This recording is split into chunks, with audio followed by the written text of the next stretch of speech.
Salamat, Chacha! Dito sa segment na ito, magpapakita tayo ng mga iba't ibang klaseng mga pagkain na talagang kakaiba at mabenta. At mga Alaska Benta Balls! Ngayong linggong ito ay pinuntahan namin ang bahay ni Aling Winnie, yung kanyang Winnie's Kakanin dito sa may Barangay Gulod, Batangas City! Halika kayo, alamin natin ang sikreto niya sa pagluluto ng mga kakanin. Kasama namin ngayon ang isa na namang nanay-preneur, si Nanay Winnie. Ang may-ari ng Winnie's Kakanin dito sa may Barangay Gulod, Itaas, Batangas City. Nanay, paano po yung pagsisimula ng negosyo ninyo?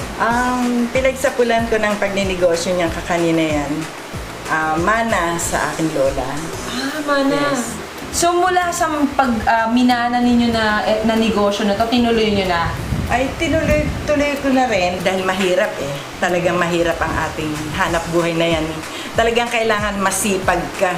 Masipag. Tandaan, Number one, masipag. Ay, Nanay, pwede mo bang ibigay naman sa amin kung ano yung sikreto mo para ganito kasarap tignan?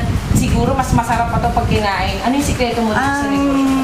Nung una kasi, ang talagang gamit ko, sapol. Maliit pa yung aking anak. Alaska na ako. Narinig niyo? Alaska na ako. Sapol lang ako yung nagganyan ng kakanin. Kasi ang Alaska, ika nga, mura na siya.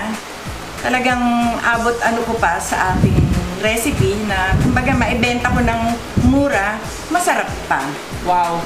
Talagang masasabi ng tuloy-tuloy ang benas ng paggamit ng Alaska. Tuloy-tuloy. Kaya sa mga gustong maghanap buhay na ika nga yung ganyang ating pagluluto, wag na kayo mamili na ibang gatas. Talagang Alaska na lang. Dahil sa pool naman, walang tatalo sa Alaska eh.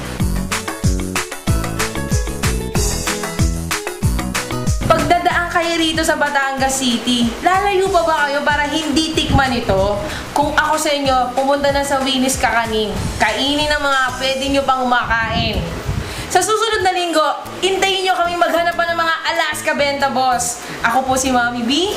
Tandaan, pag may Alaska, pag may Alaska partner, tuloy-tuloy ang buenas. Salamat lang, Nanay. Pwede mo ba makatikim mo?